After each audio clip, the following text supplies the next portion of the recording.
Diálogo en Panamericana. Una producción del Departamento Periodístico de Panamericana en su mejor estilo.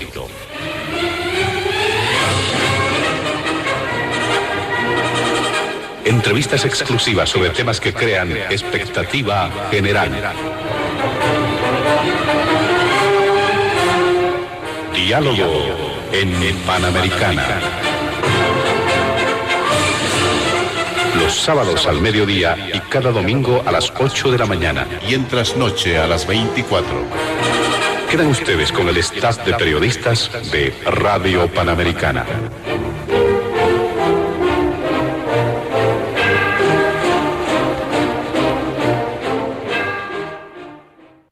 ¿Cómo están, amigos de todo el país? Bienvenidos a Diálogo en Panamericana. Y este fin de semana es un tanto peculiar porque el anterior no hemos dejado de abordar los principales temas noticiosos en nuestro país, pero había la celebración del Carnaval 2024. Este fin de semana seguramente se está cerrando también en algunas regiones de nuestro país. Pero Diálogo en Panamericana no se detiene. Continúa con su labor, con su trabajo, abordando distintos tópicos, distintos temas de la agenda de noticias. Un primer punto en la agenda del programa tiene que ver con la situación económica en nuestro país. ¿Qué es lo que está ocurriendo? Porque hay distintas variables, distintos elementos. Y uno de ellos tiene que ver, por ejemplo, con la escasez de dólares estadounidenses.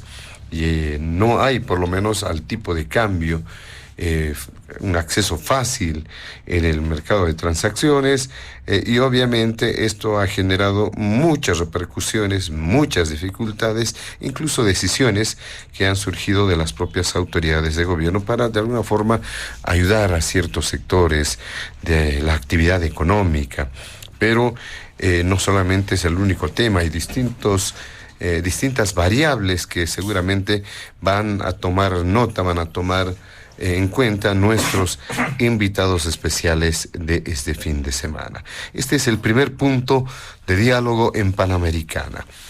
El segundo tiene que ver con la problemática, problemas que se presentan en la Asamblea Legislativa Plurinacional, concretamente en la Cámara de Diputados, porque definitivamente no se viabiliza una sesión del Pleno de la Cámara de Diputados para continuar con los puntos del acuerdo que se había suscrito a nivel de la Comisión Bicameral. Hay pendientes dos proyectos de ley, el 075, el 073, sobre la cesación de funciones de autoridades judiciales, y también está el paquete de leyes económicas que requiere el órgano ejecutivo, que requiere el gobierno para continuar con sus actividades. Este segundo punto también es parte del análisis en Diálogo en Panamericana. Y finalmente vamos a realizar el tratamiento de los anuncios de reactivación de bloqueos a nivel y también el nivel de la conflictividad de nuestro país. Ya hace pasado algunos días, luego del retorno del feriado de Carnaval, ya estuvo vigente el bloqueo en el sector de Yapacaní, por ejemplo. A ellos se han sumado otras regiones y el anuncio de que el 23 de este mes van a haber evaluaciones para reactivar masivamente el tema de los bloqueos, también está generando bastante preocupación. Estos son los tres puntos en la agenda de Diálogo en Panamericana.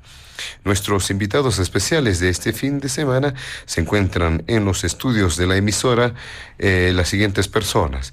Y ellos han participado activamente de un sorteo previo para establecer el orden de participación. Por ello les damos la bienvenida inicialmente al politólogo Franklin Pareja. También se encuentra en los estudios de la emisora el diputado de Comunidad Ciudadana, Miguel Roca. Y finalmente está don Juan José Bedregal como analista. Junto a ellos estaremos desarrollando la agenda de Diálogo en Panamericana este fin de semana. Antes de iniciar con las primeras consultas en el programa, como siempre, vamos a solicitar a nuestros amables invitados de este fin de semana evitar emitir cualquier criterio que sea considerado de racismo o discriminación en el marco de las normas vigentes en nuestro país. Le damos la palabra a don Franklin Pareja para que haga referencia a este primer punto. ¿Cuál es su percepción acerca del tema económico, la situación económica en nuestro país? Y uno de los elementos, una de las variables que genera preocupación es precisamente este tema del dólar, que tiene incidencia en varios rubros, varios ámbitos de la actividad económica. Adelante, bienvenido a Diálogo en Panamericana. Muchas gracias, José Luis. Un saludo muy cordial a todos quienes tienen la gentileza de escucharnos este sábado. Un saludo igualmente cordial para quienes son contertulios, el diputado Miguel Roca y el economista Juan José Bedregal. Bueno, yo creo que hacer balance de la situación económica en el país me lleva y me retrotrae a una experiencia que tuve algo así como unos 5 años aproximadamente, quizás un poquito más, cuando una reconocida periodista cruceña en un programa televisivo me dijo, lo que usted afirma es como el cuento del lobo. Ya llega el lobo, pero el lobo nunca llega. Haciendo una referencia o una analogía a que el presagio del comportamiento de la economía boliviana pareciera ir en una dirección que definitivamente ya era de suma preocupación, no ahora. Ahora ya estamos viendo la situación en un contexto totalmente diferente. Y claro, es bien simple porque en términos de sensaciones, además eso le escuché al presidente en la última de sus intervenciones, la sensación es que tú sales a la calle, hay productos, los supermercados y mercados están abarrotados de productos, la gasolina es barata, los autos último modelo, como nos dijo en una última cita aquí en Diálogos el viceministro, me acuerdo, de Defensa del Consumidor, los autos último modelo en la gestión 2023 se vendieron todos, las fiestas populares no se han suspendido ni una sola. Entonces, claro, la sensación es que, ¿de qué hablan estos agoreros del desastre? Si cuando tú sales a la calle las cosas no condicen con lo que estamos afirmando. ¿Y qué es lo que se afirmaba? Pues lo que era obvio, lo que se venía a venir, que el modelo basado en la redistribución de la riqueza y además en la industrialización prevista para el año 2014, que ya deberíamos dar señales de un proceso robusto de industrialización, ha fracasado rotundamente. Pero esta disputa en realidad se vuelve hasta una cuestión casi esotérica cuando hablamos con personeros gubernamentales, porque pareciera que hay una insistencia de una parte de Bolivia que quiere que le vaya mal al país, ¿no? Y no es así. Más bien, nadie quiere que le vaya mal al país. Lo que quisiéramos es que le vaya bien. Y para que le vaya bien hay que hacer las cosas de forma responsable, sostenible y viable. Viable técnicamente y sostenible económicamente. En ese sentido, Bolivia ha tenido la fortuna, particularmente Evo Morales, de que se alinearan los astros como nunca, yo creo, ninguna autoridad que yo recuerde desde la fundación de la República ha tenido en este país. Nunca nadie, ningún presidente en el pasado ha tenido todas las condiciones en su favor. Primero, una condonación de la deuda, que fue una cosa extraordinaria, del 67 del PIB, quedamos en 17, una condonación casi total, y además recursos que todavía teníamos que pagar y que estaban destinados al proyecto HIPIC, donde no teníamos que pagar deuda, sino teníamos que hacer inversión pública para fortalecer los rubros de educación, salud, saneamiento básico y después entrar un poco en el tema de producción. Lógicamente, esta condonación vino acompañada de otro momento extraordinario, una cotización al alza intensiva de los commodities, y como Bolivia es un país primario exportador, obviamente se vio muy favorecido porque los precios, particularmente del gas y de los minerales y también de las oleaginosas, llegaron a picos muy importantes. Pero eso sí, siempre se dice, ¿no? Los commodities, el gas subió, pero ¿por qué tuvimos un momento altamente bonancible? ¿Qué tal si no hubiéramos tenido gas el momento en que los precios hubieran subido? ¿Qué tal si nos hubiera pillado ese momento sin reservas de gas o con reservas exiguas? ¿De dónde vino esa cantidad importante de reservas de gas? No lo hizo Evo Morales. Morales no descubrió ni un solo pozo. Y el actual presidente peor, con lo cual la era del MAS no ha contribuido a ampliar nuestra capacidad de reservas, aunque se decía que vivíamos encima de un mar de gas. Está claro que de mar no teníamos absolutamente nada. Entonces, el modelo sustentado fundamentalmente en el aprovechamiento de nuestros recursos para ser redistribuido en plan de bonos en algunos casos, destinado a la inversión, a las empresas públicas, en fin, se olvidó de un detalle muy importante, que para redistribuir la riqueza y hacerla sostenible hay que generar riqueza. Pero aquí no se hizo eso y por tanto no se logró conformar el círculo virtuoso. Pero así y todo, la mentalidad del modelo es un modelo totalmente estatista. Y aquí va el gran fracaso en mi criterio del modelo, del cual yo soy absolutamente crítico, porque tengo una visión distinta a que este tipo de modelos son contributivos al desarrollo. Y lo digo con evidencia empírica. Después, en términos de salud, solo estamos por encima de Guatemala, Haití y Honduras. En términos de corrupción, estamos rankeando los primeros puestos a nivel mundial. En términos de educación, ni siquiera nos evaluamos con la prueba PISA para saber cuál es el nivel o calidad de educación. Entonces, las políticas sociales, que son el verdadero desarrollo, porque crecimiento económico no es igual a desarrollo. ¿Que el crecimiento económico contribuye al desarrollo? Por supuesto que sí, pero no es automático. Todos estos años, ¿qué nos han contado? Que estamos creciendo, que crecemos más que la media, y efectivamente hubo un tiempo en que creo que 6 años hemos crecido más que todos los países en la región. Y esto era el éxito del modelo económico. Pues bien, ahora ha cambiado la situación. Esa sensación que teníamos los bolivianos ha empezado a cambiar. Y no hace falta que nos vengan a contar milongas, ni mucho menos cuentos, porque la población entiende y sabe perfectamente por dónde va la mano.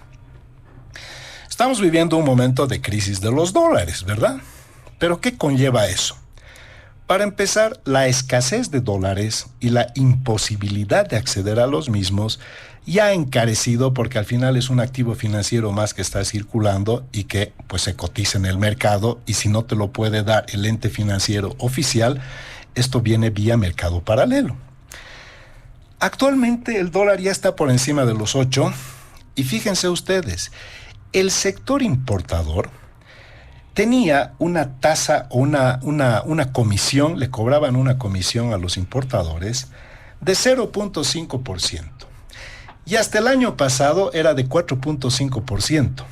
Ahora la comisión está por encima del 20%. Entonces, lo que está haciendo obviamente el gobierno es capturar dólares de los exportadores, les transfiere a los importadores, y como el tipo de cambio oficial no puede variar, lo que varía es la comisión. Y eso se llama, por donde la veas, el encarecimiento de los productos, y por tanto hay una inflación que ya se está empezando a sentir. La población entiende perfectamente de que el poder adquisitivo de su dinero está empezando a menguar. Y esto de que el señor Evo Morales sea el responsable de la debacle económica o de este momento de la crisis, o que sean los opinadores los que generan pánico o psicosis en la población, es el cuento de siempre y que no va a llegar obviamente el momento en el que haya unos mínimos estándares de racionalidad y que nos cuenten las cosas como son. De la sensación, donde se veía todo bien, pasamos a la percepción. Y esta percepción viene con reservas en sus mínimos históricos en 17 años, y además hay un detalle que hay que tener en cuenta, que el dato último es de diciembre del año pasado. O sea, en Bolivia no conocemos realmente cuánto tenemos en este momento reservas. No hay el dato. Quizás Juan José nos pueda decir, porque él tiene acceso a información privilegiada, pero realmente no hay un dato oficial que te diga cuántos son las reservas. Pero si el dato se esconde, se oculta, indudablemente no son buenas noticias. No es porque haya dólares, es porque aquí algo está pasando. Ya estamos en 11 años de déficit público. Ese es el principal problema del país. Para que nos entienda la población, gastamos más de lo que nos ingresa.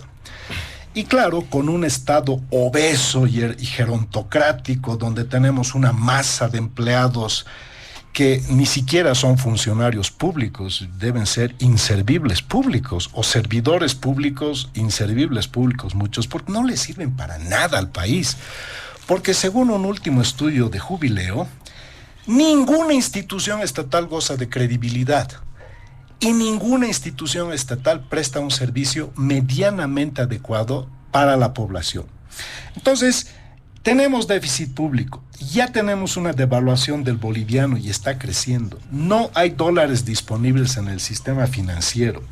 Las reservas de gas han menguado y no se van a reponer porque los procesos de exploración tienen una temporalidad y horizonte entre 5 años si es que hay muy buen trabajo, y 10 años si se hace un trabajo relativamente regular. Entonces ya tenemos una balanza comercial hidrocarburífera.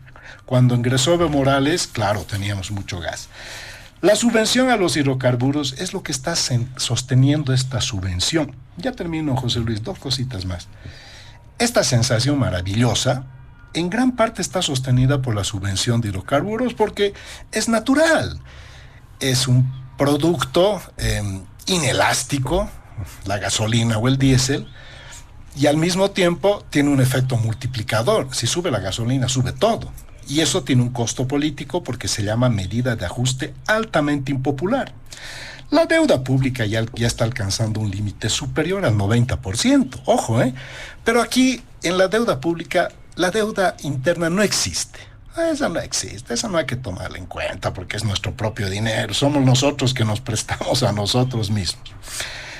Y como variable adicional, el Estado de Derecho está casi extinto, las instituciones del Estado están anuladas, la polarización nacional está realmente exacerbada y ese es el contexto en términos políticos y económicos que estamos viviendo.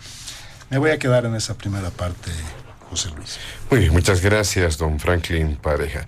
Le damos la palabra al diputado Miguel Roca en este primer punto del programa, el tema económico. ¿Cuál su percepción? Adelante, bienvenido. Muchas gracias, José Luis. Un saludo para usted, para mis compañeros panelistas, el licenciado Franklin Pareja y el economista Juan José Bedregal.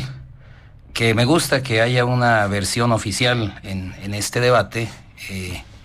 El licenciado es un economista muy conocido en las filas del MAS, es el secretario técnico de la Comisión de Planificación de la Cámara de Diputados, mano derecha del diputado Yujra y del equipo, yo llamo, ¿no?, un gran pupilo del equipo de la corriente de pensamiento económica fundada por el economista Luis Arce Catacora, que es la corriente del ilusionismo económico, que han tenido la gran habilidad de darle un discurso verosímil a lo que está ocurriendo, pero totalmente lejano de la realidad. Me hace recuerdo, cuando yo era chico había una serie de caricaturas, Tintín. Algunos que ya pasamos de los 50 años lo recordarán. Recuerdo que este personaje, que era un aventurero, un héroe, llega a un lugar incivilizado y lo toman prisionero y lo iban a sacrificar a sus dioses. Y él se da cuenta que estaba por ocurrir un eclipse solar. Y les dice, si no me liberan, en la próxima hora apagaré el sol. Porque se dio cuenta que estaban a punto y sabía, era un tipo conocedor de lo que estaba ocurriendo en el mundo, ¿no? En la naturaleza. Y entonces efectivamente se da el eclipse solar y estos selvícolas, ¿no? ¡Oh!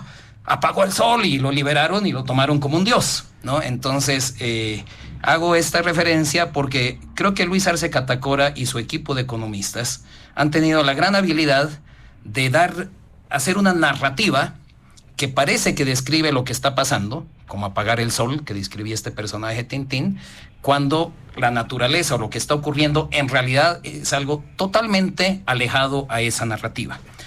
El año 2018 yo publiqué un libro titulado Proceso de Cambio, el milagro que no fue, que justamente comentaba ya, contrastaba los datos oficiales del gobierno a los que pude acceder desde las páginas web del Ministerio de Economía, del Viceministerio de Inversión Pública, del INE, del Banco Central, etcétera, datos oficiales, y contrastar con esta retórica, esta narrativa del gobierno tan imaginativa, tan creativa y tan efectiva, tan diabólicamente efectiva, y mostraba que no había relación entre el uno y el otro. Y también me decían, como comentaba Franklin, ¿no? A este agorero dice que esto va para mal y nunca llega, como, ¿no? Hace 14 años que todavía, bueno, al final llega. ¿Y cuándo llega? Es que es tan simple.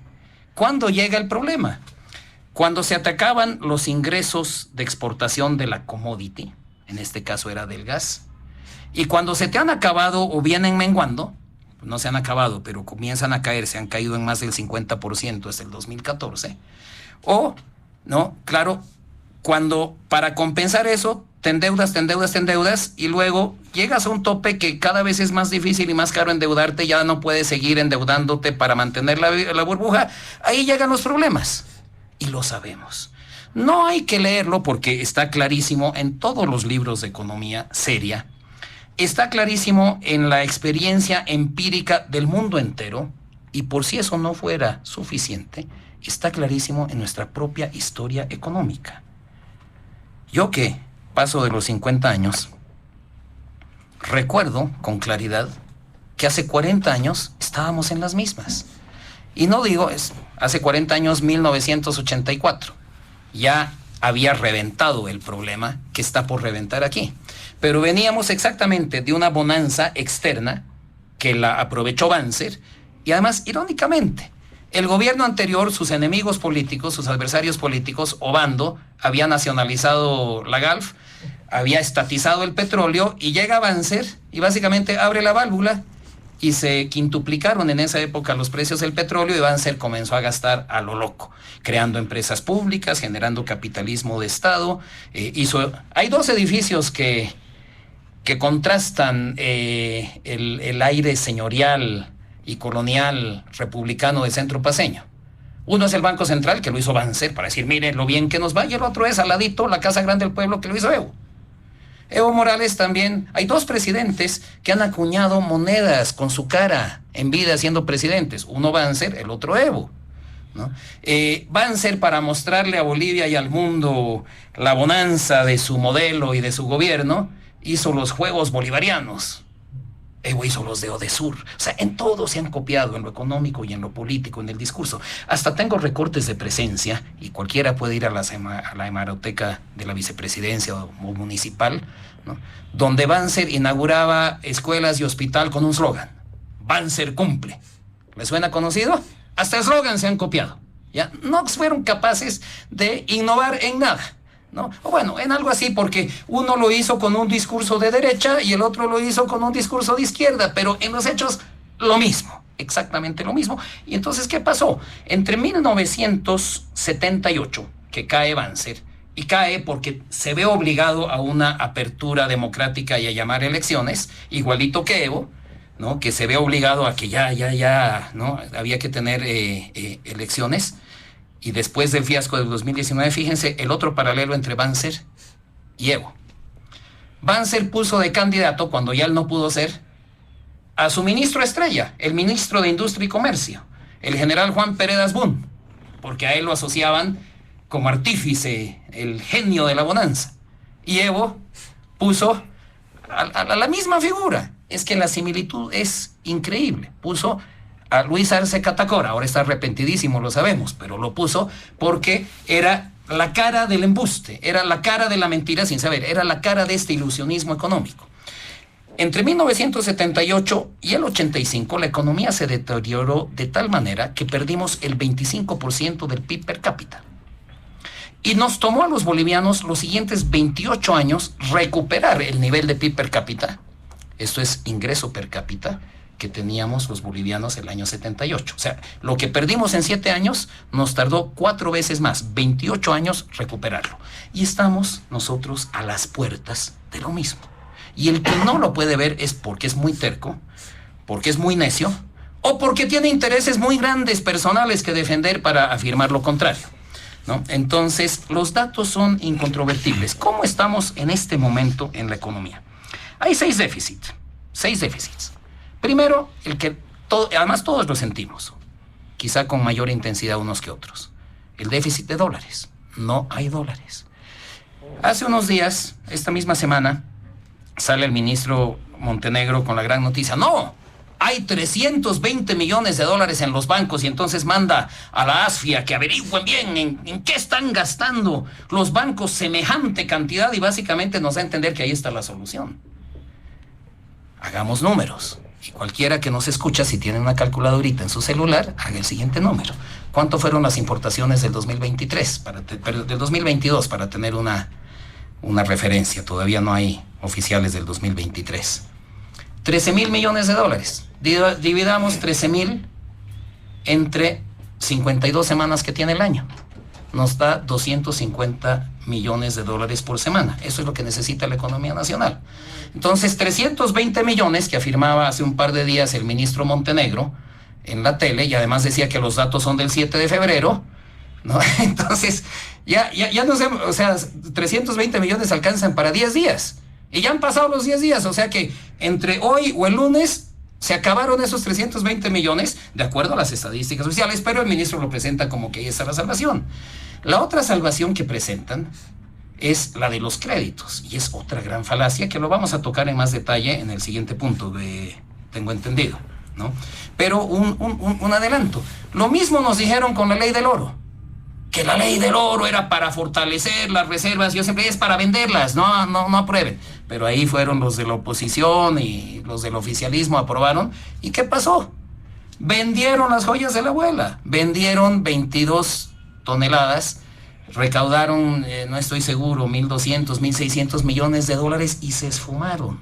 Fue como escupir en una plancha caliente. Sí, patearon la pelota para adelante unos cuantos meses, la ley del oro se aprobó en octubre, ahora estamos en febrero otra vez. Y ahora nos dicen que la solución es que les aprobemos otros 800 millones de dólares en la asamblea. Dicen, esos desgraciados antipatrias de la asamblea no quieren aprobar hoy, ¿no? Pero ya se autoaprobaron de la manera más grosera e inconstitucional en un presupuesto, en una ley del presupuesto que se autoaprobaron, y eso va a traer consecuencias.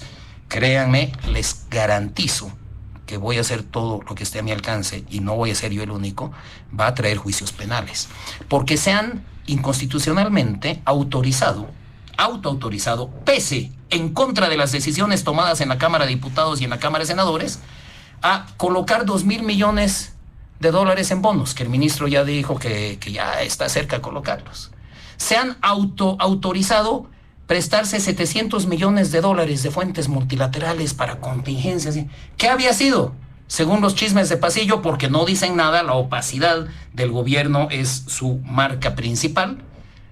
Se están prestando, y quisiera aquí que el representante del oficialismo económico además nos confirme, o nos diga que no categóricamente, que estoy equivocado, que es mentira, pero se están yendo a prestar, si es que no se han prestado ya, $700 millones del Fondo Latinoamericano de Reservas. ¿Qué es el Fondo Latinoamericano de Reservas? Es una especie de Fondo Monetario Internacional, un FMI chiquito que se creó para la región andina. ¿Quiénes manejan el Fondo Latinoamericano de Reservas? Los presidentes del Banco Central y los ministros de Hacienda de los países miembros. Hasta donde sé, y también le pediría aquí que en su intervención el licenciado Bedregal nos diga si sigue o no de presidente del Fondo Latinoamericano de Reservas el ministro Montenegro, porque fue elegido en marzo del 2022. No sé si sigue en funciones o ya hubo una rotación. En todo caso, entre amiguetes, y esta es la advertencia que hemos lanzado al Fondo Latinoamericano de Reservas, si le prestan y desembolsan $700 millones a Bolivia, no están contratando con el Estado boliviano, porque no hay una ley de acuerdo a la Constitución que lo respalde.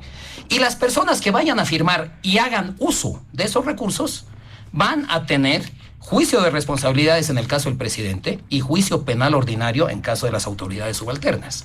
Pero entonces fíjense, 700 millones del FLAR, más 2.000 millones que quieren colocar en Wall Street, que además les hacen comprar las AFPs, pero esa es otra historia, ¿no? Más, ahí ya van 2.700, más 800. Oye, en un trimestre quieren endeudarnos en $3.500 millones. ¿Y para qué? ¿Cuál es el gran cambio que va a haber en el país para endeudarse de tal manera? ¿No? Un endeudamiento irracional, peligrosísimo, que además aquí hago acotación de dos cosas importantes que ha dicho Franklin. Primero, en la condonación de la deuda, el gobierno de Evo Morales y Arce Catacora recibieron en el 2007 una deuda de 1.103 millones, o 1.109, pero menos de 1.200 lo garantizo. Ese año contrajeron más deuda, por eso cuando ves la deuda del 2007 es mayor, pero 1.100 y pico millones tenían de deuda y se han endeudado, sin contar estos 3.500 de los que estamos hablando, en 22.700 millones. Han contraído deuda por 22.700 millones. Obviamente a lo largo de estos años han pagado algo y el saldo anda por los 14.000 más o menos. Pero, o sea, otra vez, el modelo es, se acabó el gas, sigamos con deuda. Y cuando ya no puedes prestarte, esa es donde tenemos problemas. Y esto estaba cantado. Lo venimos diciendo desde hace años y trágicamente se está cumpliendo. El tiempo nos da la razón. Muy bien, muchas gracias, diputado Miguel Roca. ¿Qué dice don Juan José Bedregal en este primer punto del programa? Bienvenido, adelante. Muchas gracias, muy buenas tardes en este día sábado. Qué gusto compartir el panel nuevamente con los antiguos contertulios en este mismo programa. Y me he llevado interesantes lecciones del debate con cada uno individualmente en tiempos pasados, versiones que también hoy en día toca repetir, lamentablemente, parece que no aprenden. Acá, si por algo estamos, es para hacer un análisis y para poder dilucidar adecuadamente lo que se dice sobre la economía, porque lamentablemente no hay un conocimiento correcto de la economía.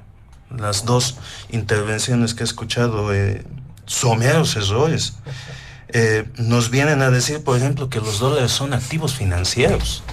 Errores de principio, de definición es eso. Para aclarar, sin entrar en mucha discusión, un activo financiero es un activo que te genera rendimientos, que está generando una tasa de interés. Los dólares no son activos financieros, por favor. Son divisas. Es una moneda. Una moneda sirve para realizar intercambio. Otra cosa es que puedas encontrar activos financieros nominados en dólares en los mercados internacionales. Pero el dólar per se no es un activo financiero, por favor, nos ubicaremos. Segundo, confunden el tema de la variación de tipo de cambio paralelo con inflación. O sea, confusión total de categorías. Se habla de deuda pública en un 90%. Quisiera saber de dónde sacan esos datos. Porque está publicado que la deuda pública total del país es un 46%. Es cuestión de metodología de cálculo. Y me acuerdo que ha sido objeto del primer debate que tuvimos con don Franklin. Le expliqué, les recomendé que pudiera leer la contabilidad de la deuda pública, que hay manuales, que no es que, como piensan algunos políticos y analistas, que aquí en el mundo o en Latinoamérica cada país se inventa su propia contabilidad de la deuda. No, no es así. Hay manuales. En el caso de deuda es el marco de sostenibilidad de la deuda que lo publica el Banco Mundial y el FMI. Bajo ese criterio es lógico que se netee la deuda intrasector, que es el origen de la discrepancia y por lo cual muchos al intentar hacer una suma ciega llegan a un 90% erróneo cuando la cifra correcta es el 46%, simple contabilidad de la deuda, lo sabemos los economistas eso. Por el otro lado se incurre en serias faltas de respeto al pueblo boliviano y a la población, comparando al pueblo boliviano con selvícolas. Eso es quizás de lo más bajo que he escuchado ahorita, ¿no? Y bueno, la risa lo muestra todo, ¿no? El grado de respeto que se tiene por la audiencia. En fin, justamente para eso estamos invitados acá. Ese es nuestro sitio, hablar con propiedad de lo que es la economía. A ver, lo primero, hay una separación que en estos últimos tiempos sí se ha visto medio difuminada, que es la de la actividad económica versus las previsiones de opinadores y políticos, que quisiera incidir mucho. Y el asunto es claro que los políticos, junto con los opinadores, son formadores de opinión pública. Están aquí para eso. Mucha gente va a salir de este debate llevándose como recomendación lo que se habla en este panel y por supuesto van a tomar lo que les sirva y lo que no lo van a desechar. Por lo tanto, cada uno de los que estamos en este panel tenemos ese rol de formadores de opinión pública. La diferencia es que a la hora de formar opinión pública, como economista me veo obligado a ser apegado a los datos y a la teoría y no a las narrativas como hacen normalmente los políticos. Por ejemplo, hay uno de los mantras más difundidos entre los políticos y opinadores, que es el de seguir después de tanto tiempo caracterizando a Bolivia como un país primario exportador. Porque si revisamos las cuentas nacionales y las exportaciones, vamos a poder encontrar que el sector más pesado en el Producto Interno Bruto es la industria manufacturera y que supera a la suma de minería e hidrocarburos, que son los sectores tradicionalmente llamados extractivistas. Así que cambiaremos el chip un poquito, nos actualizaremos los datos. Así habrán sido las cosas y de acuerdo a las cuentas nacionales, así estaban las cosas en los 90, por supuesto. Pero ahora ya han pasado 30 años de ello y la estructura de la economía boliviana está ahí para estudiarla. Están ahí los datos subidos en internet. No necesitamos información privilegiada, por ejemplo. Suficiente con entrar a la web, descargar los datos y hacer unos cuantos cálculos en Excel. Algo que al parecer, bueno, en este panel solo yo me tomo la molestia de hacer. Por otro lado, otra de las narrativas que hemos visto este último año es una suerte de crisis en torno a los dólares. Ya con esto entro al punto de esta pregunta. Para esto me voy a ver obligado a incidir un poco de teoría económica, pero lo vamos a hacer lo más sencillo posible para la audiencia.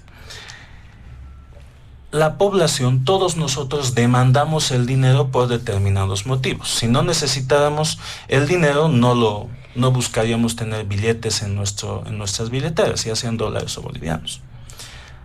La teoría económica nos indica que hay 3 motivos por los cuales se demanda el dinero. El primero es el motivo transacción, es decir, que necesitemos usar ese dinero en nuestras transacciones cotidianas. En este caso, el dólar tiene un motivo transacción para los importadores y exportadores, fundamentalmente. El resto de la población que no realiza transacciones de comercio exterior directamente no tiene el motivo transacción por los dólares. El segundo motivo de la demanda de dólares es el motivo precaución, es decir, que haya un sector de la población que ahorre en dólares. Según datos del sistema financiero, el ahorro en dólares está en el 12% de los depósitos del sistema financiero, es decir, la mayor parte de los ahorros está bolivianizada. Ahora, ¿qué es lo que ocurre cuando saltan de repente hace un año, ya es exactamente, versiones que hablaban de devaluaciones encubiertas y devaluaciones implícitas? Todavía los recuerdo diciendo que se iba a mover el tipo de cambio, que prevean, cuidado, pase algo mañana, compren dólares. Y claro, despertamos el déjà vu de los años 90, 80, cuando existía esa situación. Yo recuerdo aquí mismo en Panamericana, todas las mañanas el informativo solar, súper impostado, que cada país daba la cotización del dólar al iniciar la mañana. Y ese era un dato relevante todo el día. En los periódicos salía en primera plana. Hoy en día no es tan relevante la cotización del dólar justamente por la estabilidad del tipo de cambio. Ya no escuchamos esa situación ni lo vemos en la portada de los periódicos. Entonces, ¿cómo puedes reavivar nuevamente ese déjà vu? Por supuesto que saliendo a anunciar masivamente en redes sociales y a través de formadores de opinión nuevamente, que va a haber una devaluación encubierta, tengan cuidado. Y lo mismo con la gasolina, que no hay gasolina en tal surtidor, estoy mirando ahorita, compañeros, miren, vengan a cargar. Y surgen las profecías autocumplidas. La gente que se cree estas versiones va y compra, se abastece de gasolina o de dólares y crea la escasez. Ante lo cual, por supuesto, estamos asusando que es el motivo precaución. Vuelvo a la teoría económica. Este es el motivo precaución. Ha habido gente que ha caído en esta versión, en el déjà vu de los años 80 y 90, y ha transformado sus bolivianos en dólares en mucha gente para tenerla bajo el colchón, lamentablemente. Muchos se preguntan, hacen la pregunta ahí, ¿dónde están los dólares? Pregúntense y les apuesto a que están debajo del colchón de un montón de personas que se han creído ese eslogan inicialmente hace un año y hasta ahorita tienen guardado eso porque se han ocupado de mantenerle la incertidumbre y de repetirle el mantra todos los días durante un año. Aquí vamos al tercer motivo. El motivo especulación, que aquí hay que desmitificar la especulación, no es que muchos tratan de hacer creer como que hay nos están diciendo que hay una conspiración de especuladores, no, la especulación está desde la calle, desde ese librecambista que ha visto que un día le han demandado más dinero, si sabes que voy a vender a un puntito más por encima para ganarme extra. Suficiente con eso, ese pequeño fenómeno ya empieza a desatar una espiral. Hay temas, por ejemplo, cuando se empezó a hablar igual hace un año, mucha gente me escribía, me preguntaba, Juanjo, ¿y qué te parece si ahorita yo agarro mis ahorros, lo cambio en dólares, los revendo más adelante en bolivianos y voy a salir ganando? Yo decía, sí, hermano, puedes hacer eso, estás en tu decisión, pero eso es especulación. Claro, es una oportunidad de negocio para alguien que está viendo que en el mercado paralelo se vende más caro el dólar. Incluso hemos visto casos de personas que llevaban los dólares a la frontera, a las distintas fronteras, a Perú, Argentina, Brasil, para revender y tener una ganancia en mercancía. Eso también es especulación. Son situaciones en las que incurre la gente para buscarse una ganancia ante situaciones de incertidumbre. Por lo tanto, aterrizo en esto. Y no me estoy inventando, muchos dicen, ay, cantaletas narrativas. Esto es teoría económica. Hay estudios, además, empíricos. Tengo, por ejemplo, un estudio de Oscar Lora de 1999, de la época en la que Bolivia estaba altamente dolarizada, que encuentra correlaciones elevadas entre la dolarización del sistema financiero y la inestabilidad monetaria y financiera a fines del siglo pasado. Y recomienda que sería en el largo plazo, para ellos, fines de los 90, sería un bien importante incidir en la bolivianización o en la remonetización, como se lo conoce académicamente, es decir, que se utilice más el boliviano que el dólar en la economía. Pasando aquí a esta etapa reciente, Mora, Heredia y Ceballos en 2021 estiman una función de demanda de dinero en Bolivia, en la que encuentran que la incertidumbre es un factor que afecta a la demanda de dinero. Es decir, que cuando hay más incertidumbre, que es un factor altamente psicológico, la gente tiende a demandar saldos monetarios, en este caso divisas. Y hay estudios de la UDAP de los años 90 y de la Universidad Gabriel René Moreno del año 2020 que encuentran igual como relevante una variable llamada expectativa de devaluación como positiva para la demanda de divisas. Es decir, que mientras más incrementa la expectativa de devaluación en el público, vas a poder incrementar la demanda por divisas, en este caso por dólares. ¿Qué nos da este panorama? Quizás el mayor éxito de muchos formadores de opinión en el último año sea haber incidido en la demanda de divisas, puntualmente en la demanda precaución y en la demanda especulación, a través de versiones que generan incertidumbre y refuerzan una expectativa de devaluación. Ahora bien, y aquí por supuesto no son solo los formadores de opinión, son los propios políticos. El punto siguiente vamos a hablar del bloqueo legislativo a financiamientos de inversión pública, que es una forma de estrangulamiento a la economía y que todos estos conflictos en el interior del legislativo promueven y perpetúan la sensación de incertidumbre en el público. Por lo tanto, la demanda de dinero se ve seriamente afectada por factores altamente psicológicos que están al alcance de los formadores de opinión. Y concluyo con algunos datos, por favor. Se está tratando, dentro de estos discursos que lanzan algunos formadores de opinión, por ejemplo, de que se ocultan los datos de las reservas internacionales. Por favor, tenemos que leer la ley 1503, que establece que la información de la RIN se publica y se informa de manera cuatrimestral. Entonces, tenemos que esperar los 4 meses que establece la ley, que no lo ha establecido el Banco Central, no lo ha establecido el presidente del BCB, ni nadie, lo ha establecido una ley, la 1503, que esta información se divulga cuatrimestralmente. Fundamentalmente, aquí serían los principales insumos para este debate. Por supuesto, sé que voy a recibir respuestas interesantes. Tengo aquí un interesante club de fans, así que vamos a estar atentos a las respuestas. Muy bien, muchas gracias. Le damos a don Juan José Bedreal. Vamos a realizar una segunda ronda en este primer punto, pero les vamos a pedir celeridad en su participación para no dejar con un tiempo menor para los otros puntos. Por favor, algunas puntualizaciones seguramente debe tener don Franklin Pareja. Adelante. Gracias, José Luis.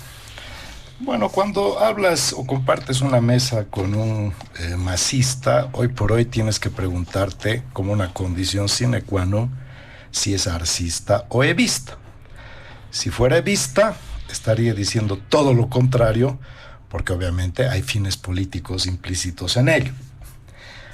No es necesario adoptar una posición académica, magistral, tratando de darte un halo de credibilidad, cuando en el fondo las cosas están absolutamente claras.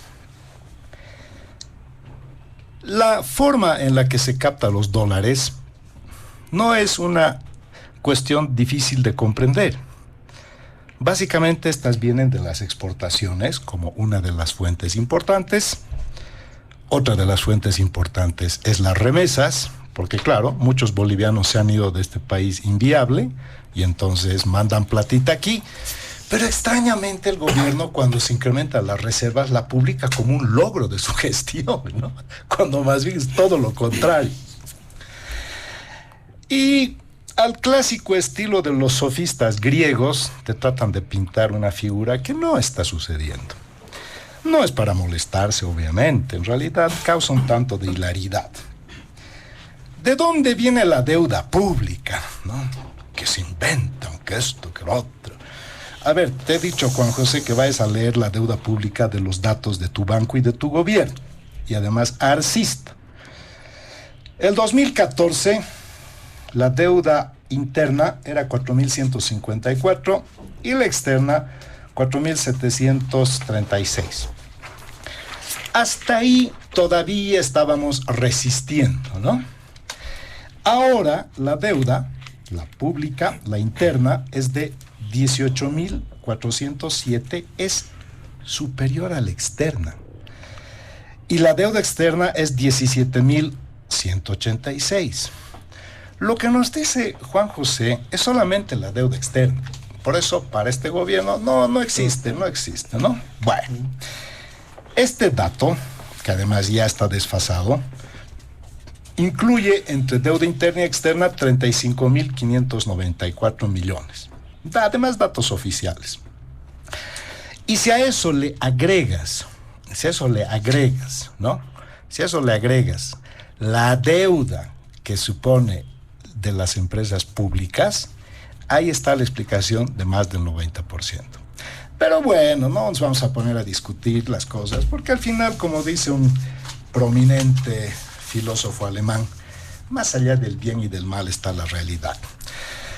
Lo cierto es que hay datos que, por ejemplo, te hacen ver con preocupación que los opinadores del gobierno obviamente tratan de desviar el foco de atención, que ahora la escasez de dólares está empezando a generar acciones de prioridad casi estratégica. Por ejemplo, Cifabol, es decir, el sector farmacéutico de Bolivia, ha anunciado que tiene problemas en importar productos para la producción de medicamentos.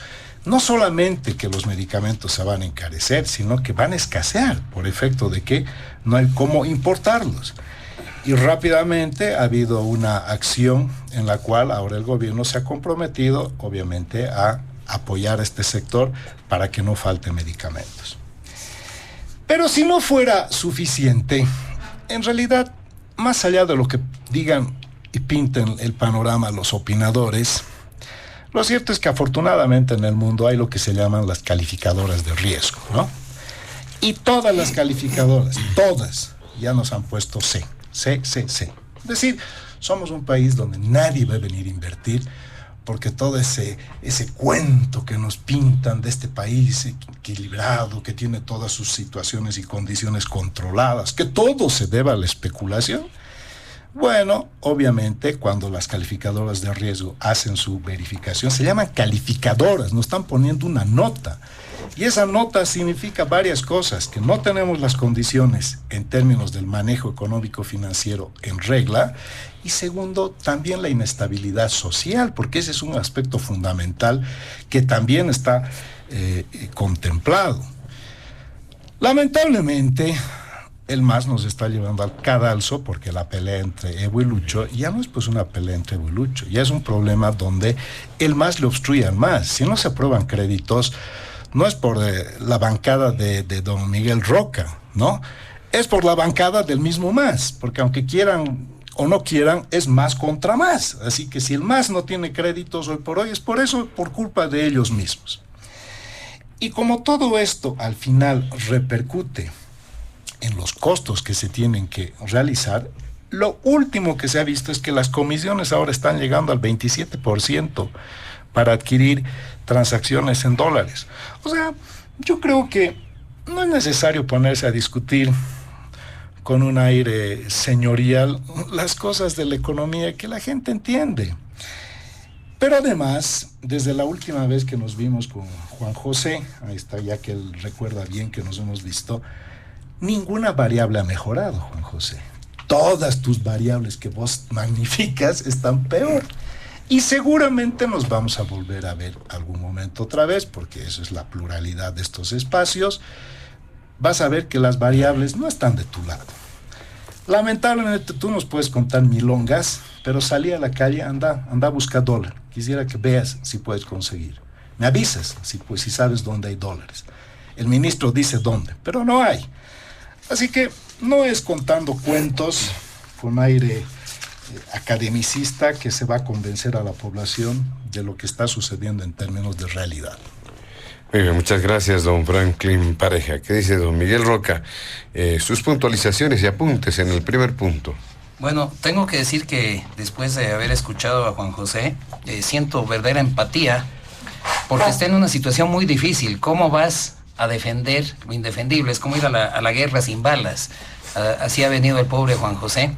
Y siempre consideré que era un economista, alguna vez lo dije, y lo dije de una manera positiva, de admiración, de que lo consideré que conocía bien la teoría económica. Alguna vez dije que seguramente era el Huasquiri de su curso en la universidad, porque maneja bien la teoría, pero siempre he dicho, si sales del aula universitaria directamente a un escritorio en la administración pública y nunca has entendido la economía real, pues cometes errores. Pero ahora estoy decepcionado. porque no había sido tan bueno como yo creía en la teoría económica. Ha dicho cosas que me asombran. ¿Cómo pues vas a decir que los dólares no son un activo financiero? No lo sé. Si has llevado contabilidad, si alguna vez has estado en una empresa o has tenido que manejar una empresa, permíteme, yo no te he interrumpido. Permítame. Claro que sí, si lo tienes en un DPF, que no me Evitaremos, por favor. No me Perdón, interrumpas, por favor. evitaremos interrupciones en la participación. Adelante, Yo sé que es feo diputado. que te desmientan, Entonces, pero el DPF es el activo. permíteme, No, el los DPF dólares. en dólares, pero bueno, necesitas el dólar. Este es justamente los temas de ilusionismo económico. Listo. Por favor, no interrumpas, sé respetuoso, no te pongas tan nervioso. Sé que estás en una situación extremadamente difícil y por eso siento verdadera empatía.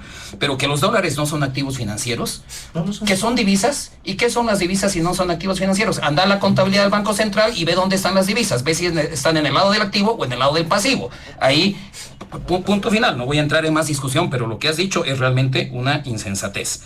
Que la deuda es 46% del PIB, ya lo dijo Franklin. Pero además, 46% de un PIB valorado ¿cómo? El PIB, para quienes no se escuchan, es la suma de todos los bienes y servicios en un año, medido en ¿qué? ¿En bolivianos o en dólares? En bolivianos. Entonces, ¿qué hace el gobierno? Lo divide, más o menos 300 millones de bolivianos, lo divide entre 6.96.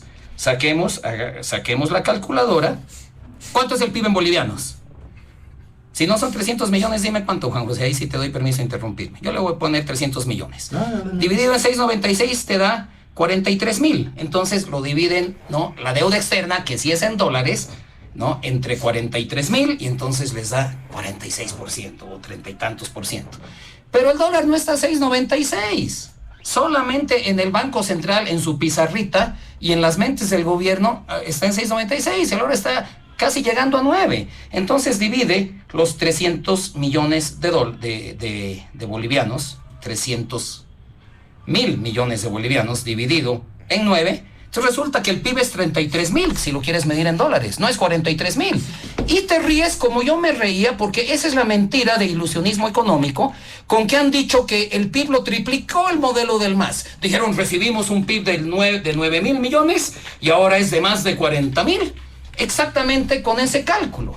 Y claro, cuando les jugaba a tu favor decías que era un cálculo serio. Ahora, cuando yo ese cálculo te ríes porque es irrisible. Pero es tu metodología, la metodología con la que le han mentido al país durante 15 años. Dividir el PIB en bolivianos por un tipo de cambio oficial sobreapreciado, como decimos en economía, que quiere decir artificialmente bajo, ¿no? Claro que te da un PIB más alto, en dólares, pero esa es la mentira. Entonces, con exactamente la misma metodología que ustedes le han dicho al país que cuatruplicaron el PIB, con esa misma metodología yo te afirmo que el PIB ha caído en los últimos 6 meses 20%. Exactamente en la misma metodología y en eso no me puedes refutar.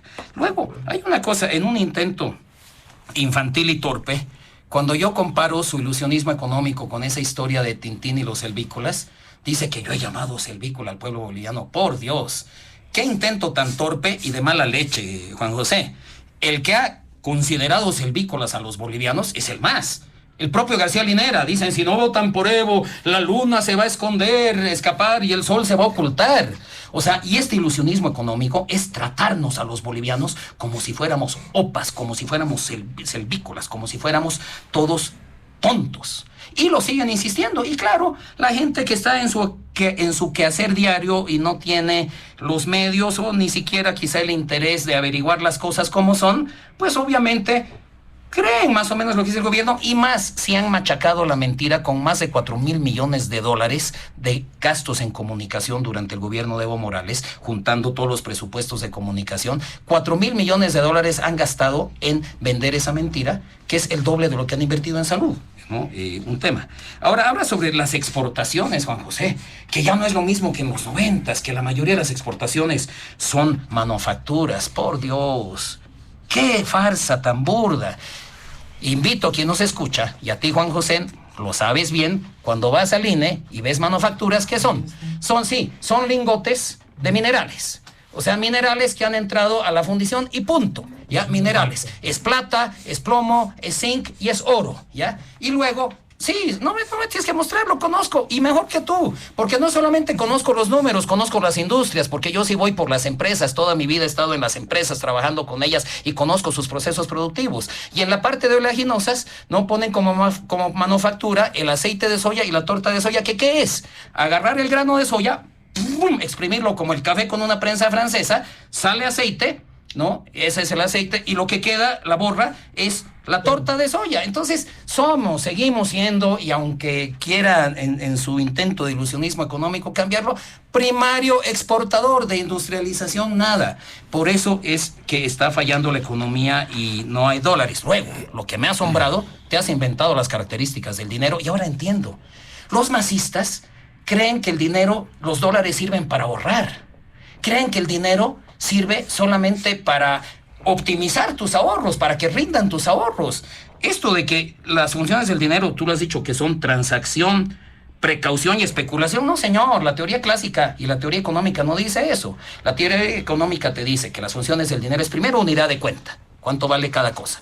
Segundo, es reserva de valor. Y tercero, es medio de intercambio. Tú te estás refiriendo a solo uno de esos puntos. Y claro, como los masistas están llenos de plata toditos, ¿no? Fruto de sus contratos con el Estado, de que tienen pegas bien pagadas, sin hablar de los frutos de la corrupción estatal, de la corrupción judicial. Entonces, claro, para los masistas los dólares son solamente una forma de inversión y de proteger tu dinero. Por eso no están entendiendo lo que está pasando. Y decir que los bolivianos que no importamos ni exportamos no necesitamos dólares. A ver, anda a buscar quién vende su casa o su terreno en bolivianos y no en dólares. Anda a buscar quién, cuando pacta un alquiler a largo plazo, lo hace en bolivianos y no en dólares.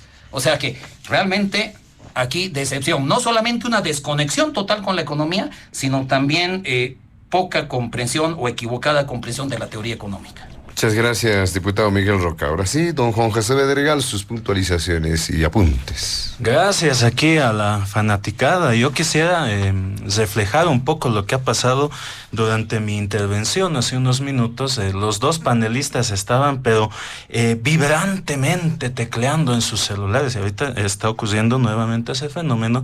Creo que están pidiendo más narrativas. Algún analista de antaño que pueda darles algún lineamiento para responderme. Saludos de todos modos, ¿no? Al Club de los 90 que está ahí tecleando a través del WhatsApp. Lo importante, y esto me muestra cuán nerviosos se ponen los panelistas cuando hablamos de economía en serio. Es que esa es la cuestión. Tienen tanta narrativa política ahí metida en no sé dónde, que la sacan en cuanto medio pueden, que la verdad se han olvidado de un poco de rigor en cuanto a lo que hablan. Por eso estamos los economistas, ¿no? Para ser rigurosos. A ver, lo primero, aquí al último ha habido serias confusiones realmente. Don Miguel confunde, me has recitado las definiciones, las funciones del dinero en la primera clase de política monetaria o de economía monetaria. Se lleva la definición del dinero a través de sus funciones. Yo, estimado don Miguel, de lo que he hablado es de la demanda de dinero, de los determinantes de la demanda de dinero, no de las funciones. Así que, por favor, al que le ha pasado ese textito, por favor que vuelva a leer el libro de economía monetaria. Segundo, le he tenido que mostrar ese rato con una simple definición que un activo no es lo mismo que una divisa. Y se pone en el lugar del Banco Central. Obvio, no todos somos autoridad monetaria, pues. Para el Banco Central, por supuesto que las divisas son activos. Para el público, la divisa no es un activo porque no le genera un interés directo. Si lo ponen en un DPF, sí. El activo es el DPF, no la divisa. Y por eso hago énfasis y sin divisa en no hay los DPF. motivos. Y por eso hago énfasis en los determinantes de la demanda de dinero. La población demanda dinero para determinados motivos, lo cual no es las funciones del dinero.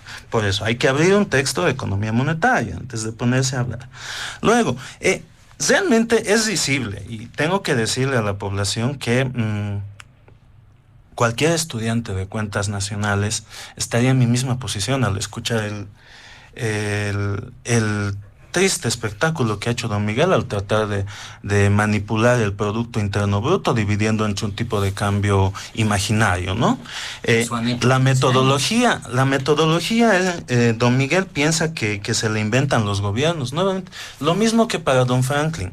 Las metodologías no se las inventan los gobiernos, las metodologías no las inventan los ministros de Economía, ni los bancos centrales. En el caso de deuda está el marco de sostenibilidad de la deuda que lo publica el FMI y el Banco Mundial. Y le he mostrado a don Franklin, cuando me ha querido hacer nuevamente su suma ciega de deuda pública externa más interna, le he mostrado y tengo aquí en la mano y les muestro a mis dos copanelistas el dato de la deuda pública total, fundamentada en el marco de sostenibilidad de la deuda, que es 46%.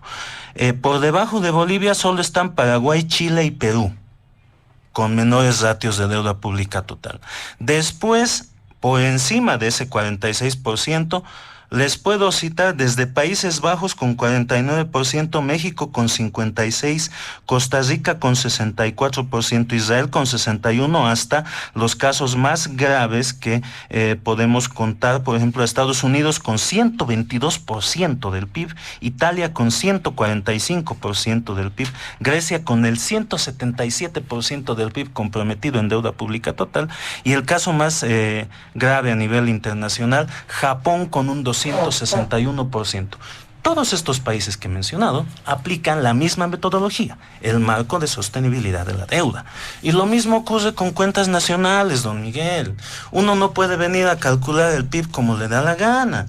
Para esto existe el sistema de cuentas nacionales que lo publica la ONU. Está publicado online. Puede descargárselo, don Miguel, y lo va a leer. Se los recomiendo.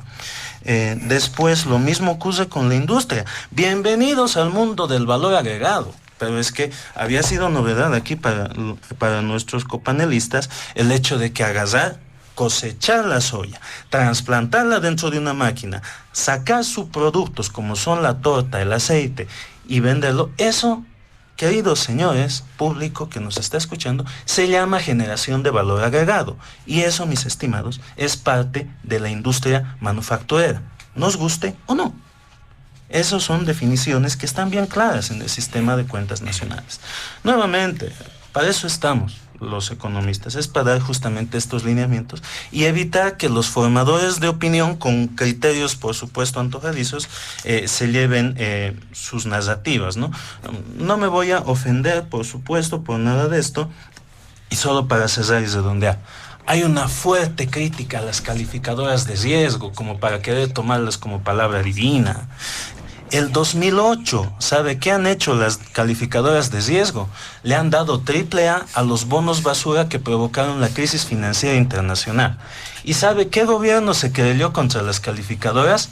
No fue ningún gobierno socialista, comunista, del ala extremista, no. Fueron los Estados Unidos de América, señores, que se querellaron y le sacaron más de $2,000 millones a las calificadoras de riesgo por haber hecho mal su trabajo. Desde entonces existe, hace ya 15 años, un amplio cuestionamiento al rol que hacen las calificadoras, no solo con Bolivia, no solo con países socialistas, nacionalistas o del ala que sea. En general, las calificadoras no pueden ser tomadas como palabra santa, porque tienen sus errores, tienen sus bemoles, como cualquier otra entidad. Eso es lo que podemos puntualizar. Seguro, ya es hora de pasar al siguiente tema, donde también vamos a debatir mucho. La fanaticada está tecleando ahorita fuerte. Muy bien, muchas gracias, don Juan José Bedregal. Vámonos precisamente al segundo punto de diálogo en Panamericana. Y este tiene que ver con un tema. En la Cámara de Diputados hubo la semana anterior el intento de proseguir con el trabajo para viabilizar, además de la 144, el proyecto de ley que en su momento ya fue producto de aprobación, sanción y promulgación de parte del Ejecutivo en esa última parte, de continuar abordando y viabilizando varios otros puntos que forman parte del acuerdo de la comisión bicameral que había trabajado en la vicepresidencia. Y este tiene que ver, por ejemplo, con los proyectos de ley 073, 075, que tienen que ver con la situación, una de ellas la cesación de funciones de las actuales autoridades judiciales, y el resto de los temas tienen que ver con paquetes, es decir, un paquete con varios proyectos de ley crediticios fundamentalmente. Ahora, lo complicado del tema es que no se ha logrado viabilizar, todos pensaban que una vez después del feriado de carnaval iba a haber la convocatoria a sesión correspondiente en la Cámara de Diputados para viabilizar estos puntos, pero esto no ha ocurrido, por lo menos hasta ayer. Y si bien la sesión del Pleno de la Asamblea Legislativa Plurinacional ayer ha considerado el primer punto que tiene que ver con la ley 144 de convocatoria a elecciones judiciales, en los otros puntos aún no se ha avanzado. Hay de por medio problemas, interpretaciones, criterios adversos, porque dicen, primero tenemos que tratar las leyes de cesación de autoridades judiciales y después las leyes crediticias. O los otros dicen, no, primero las leyes crediticias y luego la ley de cesación de funciones de autoridades judiciales. Hubo y hay un empantanamiento, una palabra además bastante conocida desde hace bastantes años a nivel del legislativo. Empezamos con usted este segundo punto, don Franklin Pareja. Gracias, José Luis. A ver, a mí me resulta simpático, ¿no? Y obviamente muy gracioso también que aquí el colega arcista y amasista economista nos trate de dar lecciones de caballerosidad. Porque cuando él pierde los papeles muy fácilmente, para empezar interrumpe al habla, se pone nervioso, levanta la voz, y claro, eso demuestra una falsa caballerosidad. Encima, pretender que somos sus fans. Dios mío. Es delirio. Dios mío, eso ya denota por qué todo lo que escuchamos está totalmente en el mundo de la ciencia ficción. Pero bueno, obviamente cada cual con sus delirios. Afortunadamente existen agencias calificadoras de riesgo, afortunadamente. Y aunque se ponga ejemplos que han habido juicios, todo lo cierto es que están absolutamente vigentes y las notas son las que son, porque no es en función a los opinadores del gobierno o a los sofistas, por no decir una cosita un poco más criolla, que ellos se van a regir, ¿no? Faltan dólares. La cosa va a empeorar. No hay estabilidad política, no hay y no se prevé que la vaya a haber. No van a subir los ingresos por efecto de la exportación del gas, no van a subir. Se van a incrementar los subsidios, se van a incrementar y están generando todavía un boquete más amplio de déficit fiscal. Las cosas están empezando a subir de precio y ciertamente la población tiene una profunda desconfianza por la incertidumbre que nos han generado. Para eso yo partí de la sensación que hace unos años había en el país. Efectivamente, uno salía a la calle, había gasolina, no había colas, había todo, ¿no? Ahora ya hasta medicamentos están empezando a escasear y eso no tiene ni conlleva el más mínimo ánimo de generar una zozobra en la población. Mientras mantengan su discurso fantasioso y traten de revestir en base a teoría y conceptualización para desviar el foco de atención del drama que está viviendo la economía boliviana, las cosas obviamente no van a mejorar.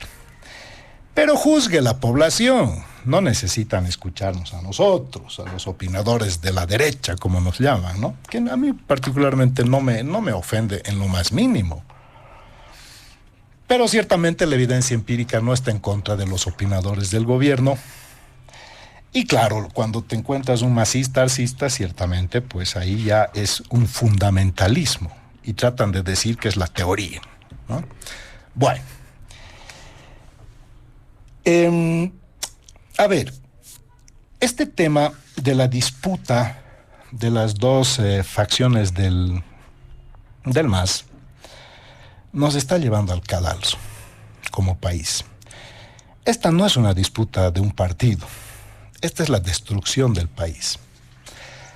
Lo bueno de esta disputa del MAS, lo bueno, es que la población está conociendo cómo es el MAS en sus entrañas, y no dicha por los de la derecha, ni los opositores, ni los opinadores, es dicha por ellos mismos. Solo hay que escuchar lo que dice el jefe del MAS. Les guste o no les guste a los arcistas, Evo Morales es su jefe, sigue siendo su jefe. Y aunque quieran hacer todo para sacarlo de la competencia electoral, de forma, yo creo que más que evidente, primero es una estrategia envolvente, como decía un matemático, ¿no? Que decía que 90 por 3 era 180. Bueno, ese matemático decía que hay que ver las estrategias envolventes. Claro, a Evo le han restringido los aportes al partido, a través vía Tribunal Constitucional lo quieren sacar de la competencia, han empezado a purgar evistas dentro del mismo gobierno. Lógicamente les han tirado su Congreso de la Ucrania a través del Tribunal Supremo Electoral. Tienen que volver a celebrar otro Congreso y no han resuelto en el espacio natural, que es de la confrontación política, su problema interno. Entonces, como el problema interno no se puede resolver dentro del partido, el partido, a través de sus conductos, ya no tiene mecanismos que puedan generar una solución, por lo menos en el corto plazo. El gobierno es un gobierno extremadamente frágil, en mi criterio, porque primero Arce Catacora no es un líder, aunque aparezca arropado de organizaciones sociales hiperprebendales, eso no le da un halo de liderazgo. Yo creo que si a don Lucho le quitas la banda presidencial, creo que ahí termina su carrera, porque no tiene un linaje de luchador social como Evo Morales. Públicamente todo el mundo sabe lo que yo pienso de Morales. Creo que es una de las cuestiones más nefastas que le ha pasado al país. Y a mi criterio, gran parte de la destrucción de la institucionalidad constitucional se debe a ese señor, que no le ha servido al pueblo, sino se ha servido de él, y con una angurria, pero insaciable, no quiere entender de que el mundo cambia, que los cambios y la pasada de posta alimenta, oxigena y fortalece los proyectos políticos, que la revolución en ningún caso es un proyecto personal, sino es un proyecto colectivo, y que independientemente de él, todavía hay una fuerza política que está irradiada en todo el país y que por culpa de dos personas se está yendo al cadalso. Entonces ahora el espacio legislativo ha sido anulado. Como no controla el espacio legislativo, es decir, la Asamblea, entonces, ¿qué es lo que controla? Controla el órgano judicial a través del sistema judicial, a través de los servicios de justicia, controla el Tribunal Constitucional, controla el Tribunal Supremo Electoral. Esos tres espacios, que son el campo no político, le permiten hacer política. ¿Y dónde pueden neutralizar a su adversario, que no son los políticos de las oposiciones parlamentarias, sino de su propio seno? Es precisamente en este espacio del Tribunal Constitucional. Si hipotéticamente en el país las elecciones judiciales fueran por separado, es decir, Tribunal Constitucional por un lado, Tribunal de Justicia por otro, Consejo de la Magistratura y Tribunal Agroambiental, dejarían fluir todas las otras elecciones excepto la del Tribunal Constitucional. Porque hoy por hoy esa es la única cuña que le permite sostener y todavía controlar el campo político, que no lo puede controlar desde dentro. Así que hay una total fragilidad porque ya existe un deterioro en términos sociales, ya es inocultable la debilidad y fragilidad económica, ya se siente que hay una pérdida de credibilidad y desgaste y erosión de la sociedad, y en algún momento esto, que se llama periodo de resistencia, puede terminar llevando e impulsando a un baño de realidad, tomar las medidas responsables que así ameritan. No va a suceder un milagro en el país, no es que del gas vamos a pasar al litio milagrosamente. Y tampoco por fabricar más torta de soya vamos a ser un gran país industrializado. Porque realmente no estamos en una condición de decir que hemos dado un salto cualitativo importante. Ahora, que lo quieran ver así, obviamente yo me baso en economistas muy prestigiosos y muy estudiosos, y afortunadamente hay voces que investigan bien, publican y se sabe muy bien y ayudan efectivamente a entender estos aspectos que algunas veces es necesario profundizar más. Pero bueno, los problemas en el legislativo. A ver, yo no voy a entrar a la vena de las leyes que se están discutiendo. Yo voy a ir más bien a enfocar cuáles son las condiciones para que se apruebe. Hemos entrado en un momento de toma y daca. Es decir, o aprobamos la cesación de los magistrados y viabilizamos las leyes para créditos, o no aprobamos ni un crédito más. Ese es el estado de situación. Probablemente Miguel y Juan José, que trabajan en la Asamblea Legislativa, nos puedan dar más luces al respecto, pero está empantanada la discusión porque es, primero, cesamos a los magistrados y segundo, aprobamos los créditos. ¿Por qué considero yo que es indispensable que se vayan los autoprorrogados? Porque como no tenemos en ningún caso la posibilidad de confiar en un momento político en el cual vemos puras trampas de por medio, ¿cómo vamos a hacer y cómo se van a aprobar créditos para después continuar con el proceso de las elecciones judiciales y en cualquier momento va a aparecer un zombie o un muerto viviente de algún lugar del país, va a interponer un recurso, alguna sala constitucional la va a aceptar en tiempo récord, va a dictar una medida cautelar y ahí se acaba nuevamente las elecciones? Porque lo que ha sucedido el año pasado no es que la Asamblea Legislativa no ha hecho su trabajo.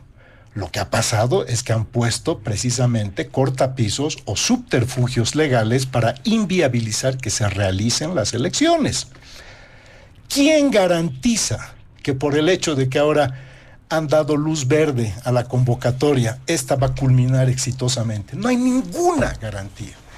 De hecho, Morales es la persona incorrecta para ir y llevar la bandera de la cesión o expulsión de los autoprorrogados, que es una bandera correcta. O sea, la persona incorrecta está impulsando protestas para una medida correcta.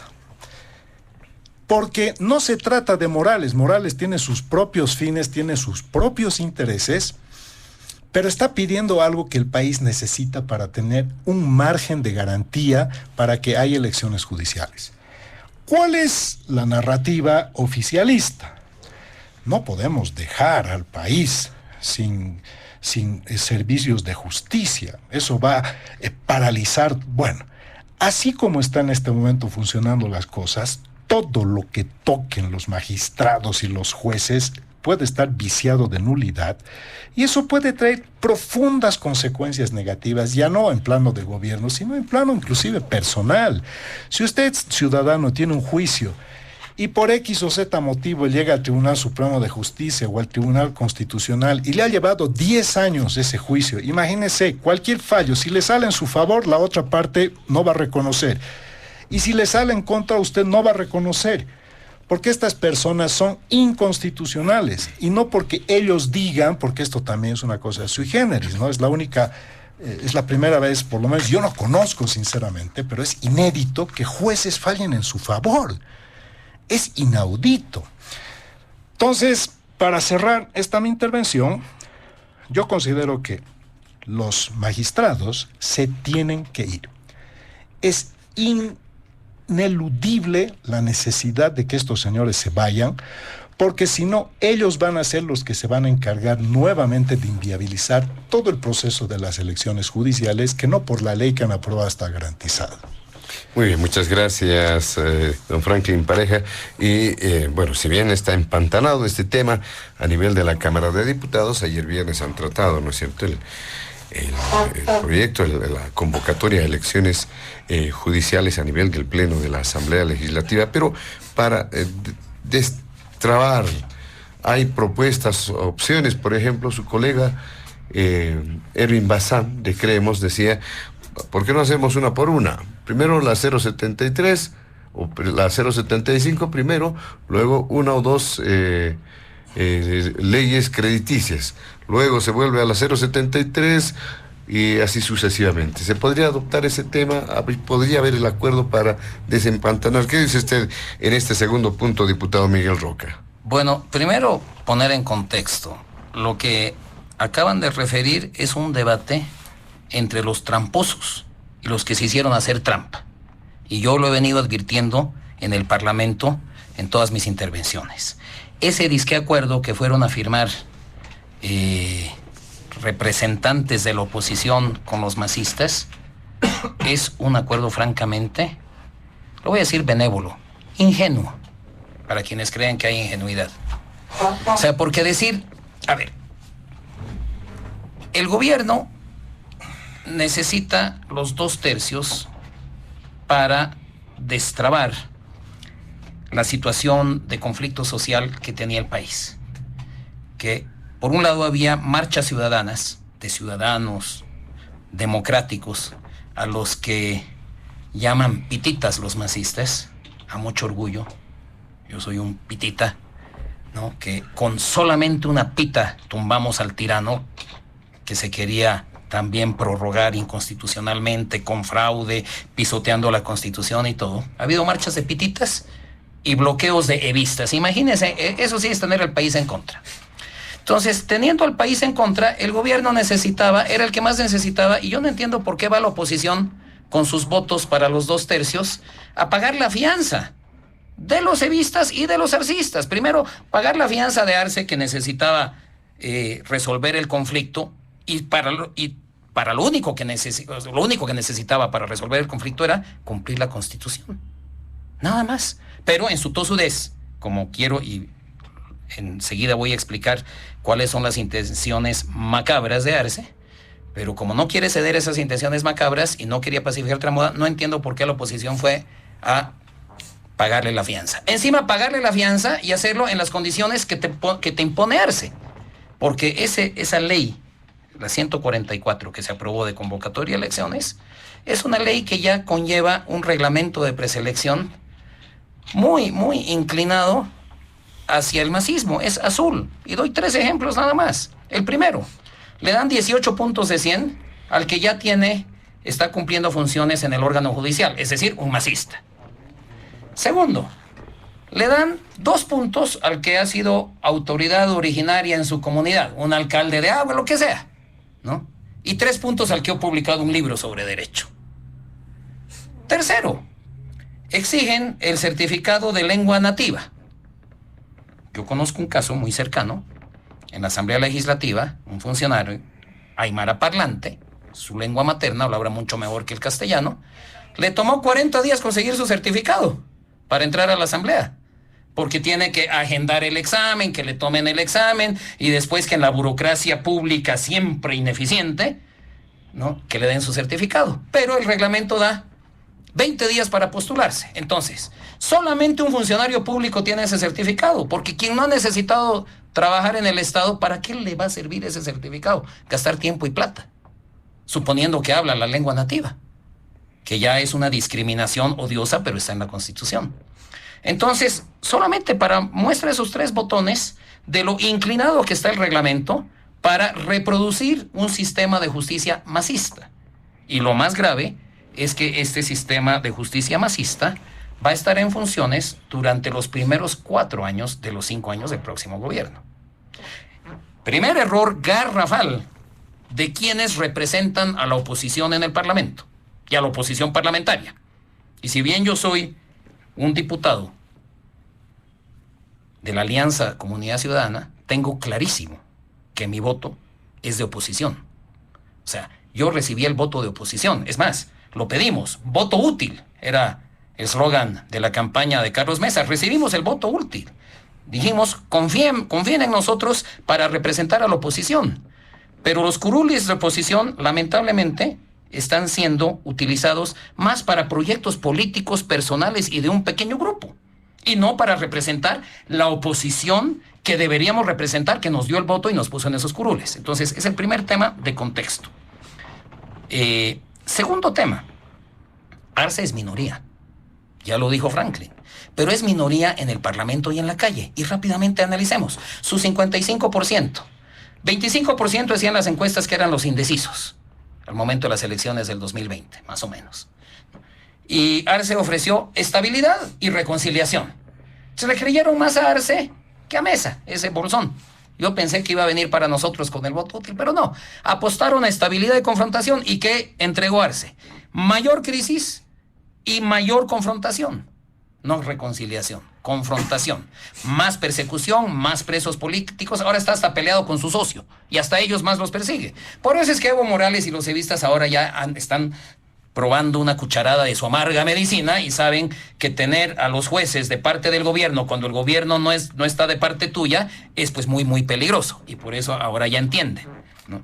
Y esa, entonces, le quitamos el 25% a sus 55%, quedan 30%, que es el voto duro del MAS. Y seamos benévolos con Arce, digamos que es miti y miti, mitad el voto de Evo y mitad el voto arcista. Entonces, en el mejor de los casos, Arce y los asambleístas que representan al racismo representan pues a un 10-15% de la población, del electorado. Y en el Parlamento son una tercera parte. Entonces, como sabe eso, pero sueña en su delirio, él quiere gobernar como Evo. Franklin también lo dijo en su comentario inicial. Evo gobernó en una bonanza histórica y con una hegemonía política envidiable, que no ha habido esa conjunción de factores en la historia política nacional, jamás. Entonces Arce, en su delirio, con lo torpe que es, si es torpe para manejar la economía, es más torpe aún para manejar el gobierno y la política. Entonces piensa que puede gobernar igual que Evo, imponiendo. Y no puede. Entonces, ¿qué ha hecho? Arce ha intentado hacer, o está haciendo, lo que intentó hacer el expresidente Pedro Castillo en el Perú. Presidente Castillo, entonces presidente, quiso anular el órgano judicial y el parlamento. En un país donde hay un mínimo de institucionalidad, inmediatamente, pues, la institucionalidad democrática dijo, no señor, usted no puede ser dictador. Fujimori se salió con la suya, pero ahora está preso, y usted tampoco, inmediatamente preso. Pero el presidente Arce quiere hacer lo mismo.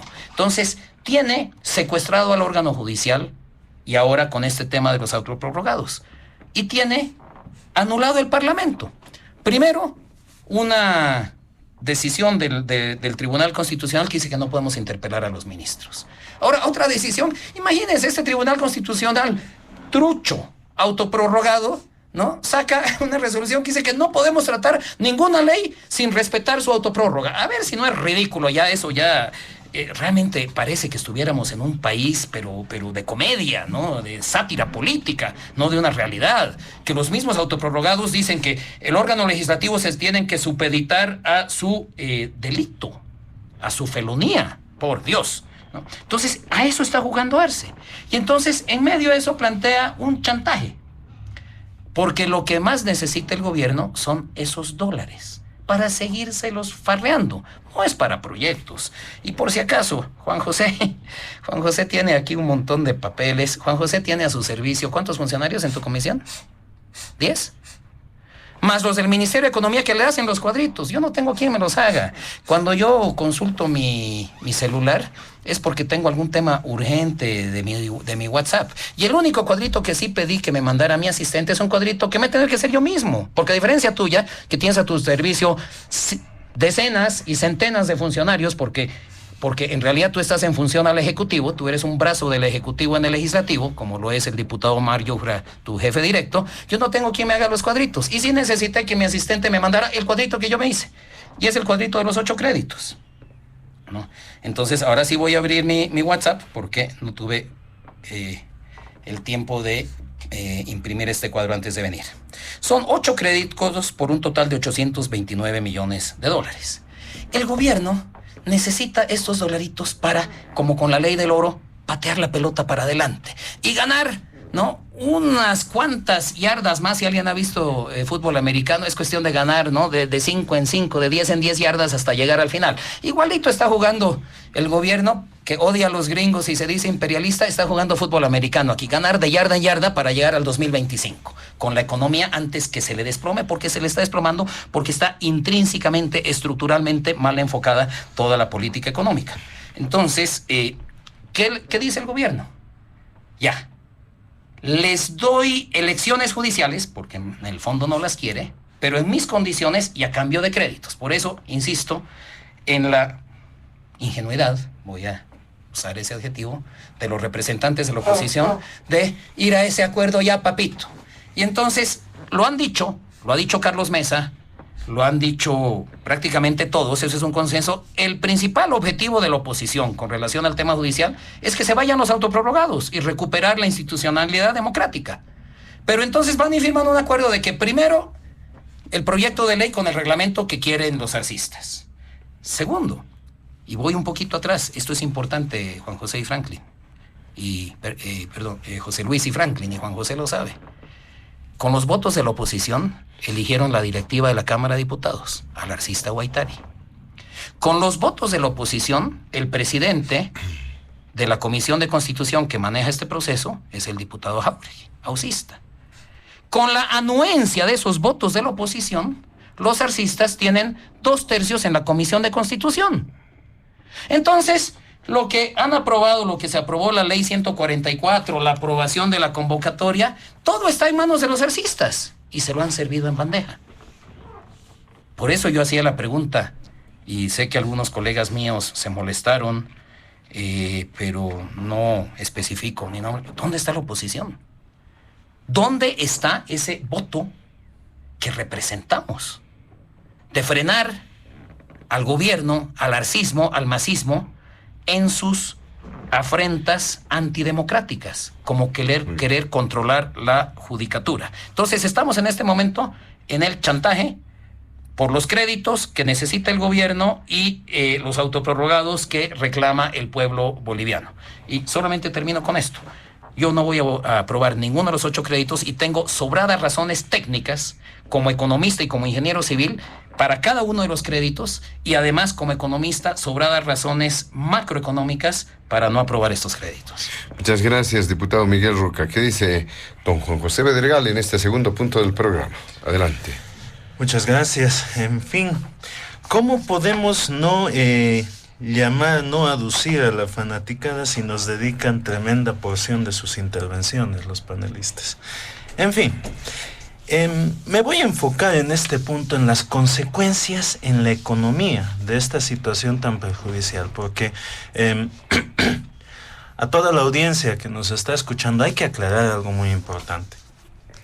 A los políticos, la verdad, no les interesa cómo hacerse con el poder, e incluso si es necesario para ello incendiar la economía. Lo están mostrando, y no por nada me he dedicado un buen tiempo a explicar cuál es el proceso de la demanda de divisas. He explicado justamente que la demanda por divisas, en ese caso los dólares, está fuertemente influenciada por factores psicológicos que se pueden generar a través de los generadores de opinión. ¿Qué es lo que están haciendo? ¿Y qué es lo que hemos visto durante el gobierno del presidente Luis Arce? Cada ocasión propicia para generar ruido, inestabilidad, incertidumbre, frenar la economía, llámese paros cívicos, llámese paro por el censo, llámese en este caso bloqueo legislativo, bloqueo de caminos. Todo es utilizado para tratar de incendiar y perjudicar la economía. Ahí es donde vemos el cómo los actores políticos se esfuerzan por introducir incertidumbre en el sistema económico para debilitar justamente la economía, porque tal y como lo han dicho, ahorita los panelistas, una de las principales bases del presidente Arce en la campaña de 2020 fue un sólido manejo de la economía. Por lo tanto, la manera de ganarle al actual gobierno era, al entender de este bloque político, incendiar la economía. Bueno, eso no se le puede cuestionar, por supuesto, a los partidos de la oposición política, porque hay un principio fundamental. Cada electorado ha ido a las urnas a votar por un programa de gobierno. Claro que también se vota por un candidato, por un partido, convicciones ideológicas, etc. Por supuesto que Comunidad Ciudadana tenía su programa de gobierno, X y Z. Creemos tenía su programa de gobierno, lo mismo que lo tenía Don Chi Hyun-chun o cualquier otro de los partidos que no han tenido representación parlamentaria. Y al igual que el MAS tenía un programa de gobierno claro. ¿Cuál es la diferencia? ¿Cómo surge esta situación de incertidumbre? Un bloque de políticos electos para implementar un programa de gobierno determinado pasan a unirse con la oposición política. Eso es lo que se está observando en el accionar de la bancada, de la autodenominada bancada radical del movimiento al socialismo, que sí ha quitado control al Ejecutivo, ha quitado maniobrabilidad en la Asamblea Legislativa, y esto está generando ruidos y perjuicios a la economía. Esto hay que destacarlo. La ley de fortalecimiento de las reservas internacionales es quizás uno de los casos más acuciantes. Esta ley fue enviada a la Asamblea Legislativa en 2021.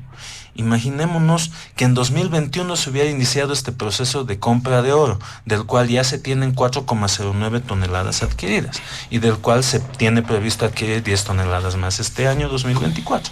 Eso ya estaría en bóvedas del BCB de no haber sido por ese bloqueo legislativo. Al hablar de los créditos, por supuesto que tengo que deslindar responsabilidades porque la información que tengo es la misma de la que dispone todo legislador. Solamente tengo que sintonizar las plenarias de la Cámara de Diputados en YouTube y escuchar las explicaciones de los ministros del ramo. Porque a todos los diputados, cuando se trata una ley económica, acude el ministro del ramo, ya sea Economía o Planificación, les elaboran diapositivas, les presentan en las pantallas que tienen, y eso, mis queridos señores, se transmite en vivo por YouTube. Así que le agradezco aquí a un copanelista que me ha dado el control, creo sobre todo el Estado, ya me han otorgado el control de todo el Ministerio de Economía, Planificación, a ver cuántos ministerios más controlo. No lo necesito, es la misma información que recibe usted, diputado. Lo único que tiene que hacer es poner atención cuando está sesionando.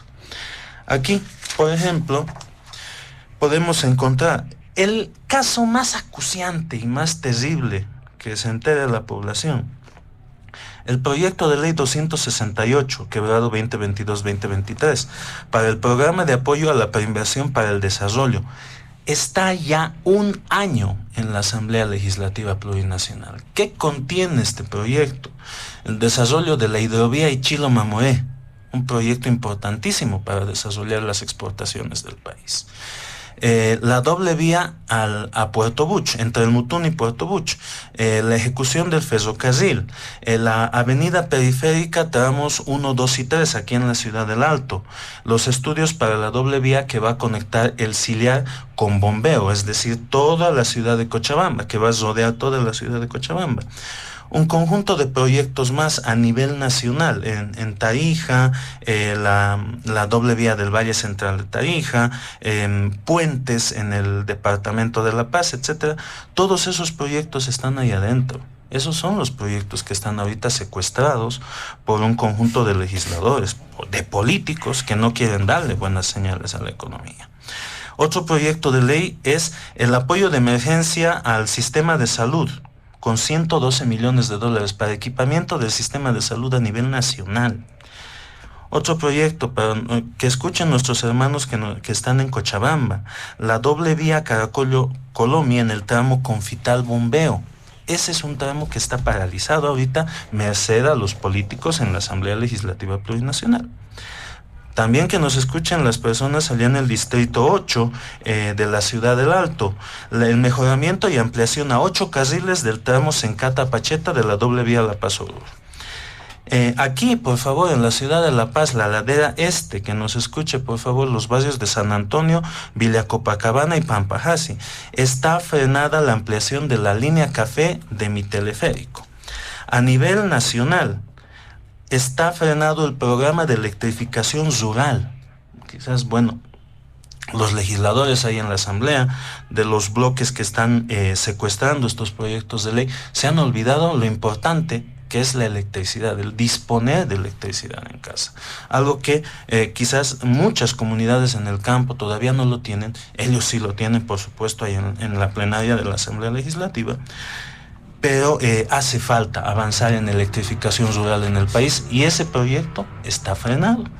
También está frenado y están bloqueando en Yapacaní las personas que exigen el camino Faja Norte, allá en Yapacaní. Esos son los proyectos que están frenados. Como podemos escuchar, todo el país tiene obras paralizadas a causa de esto. ¿Y por qué digo que es un tema político? Porque estos mismos partidos que hoy en día agarran la bandera de la justicia como grandes próceres, el 2020 estaban de acuerdo con las decisiones de esos mismos jueces y magistrados que sacaron un comunicado que se utilizó eventualmente para validar a la autoproclamada Áñez. Ese mismo bloque político aplaudía a los fiscales y jueces que aprobaban y que metían a la cárcel a cuanto militante del movimiento al socialismo podían, a esa misma justicia que le entregó una notificación al actual presidente Arce, ni bien puso un pie en el aeropuerto en enero de 2020. Ahí, por supuesto, que no tenían cuestionamientos. Y si en enero de 2020 se hubieran podido autoprorrogar esos magistrados, les apuesto a que este bloque político que hoy habla tanto y se llena la boca de los autoprorrogados, les hubiera dicho: señores, autoprorróguense, por favor, siempre y cuando metan a la cárcel a la gente que me cae mal, que está en contra de mi partido o que esté, qué sé yo, hagan todo lo que sea a favor de mí. O sea, cuando está a su favor la justicia, no lo dicen nada. Y bueno, es normal esto en los políticos, pero el problema es que cuanta situación encuentran para obstaculizar la economía, la utilizan para ello. Y ahí estamos, por ejemplo, con un tema como el censo en puertas, donde igual lo están haciendo en lo micro. Cada conflicto de municipios que tienen límites por comunidades para el censo, ya lo utilizan para magnificar el problema y tiene que estar ahí el INEC junto con el Viceministerio de Autonomías apagando incendios a nivel nacional por los conflictos limítrofes en los 340 municipios, porque estos sectores políticos están usando, la verdad, cualquier excusa para darle esa mala señal y sembrar la incertidumbre en la economía.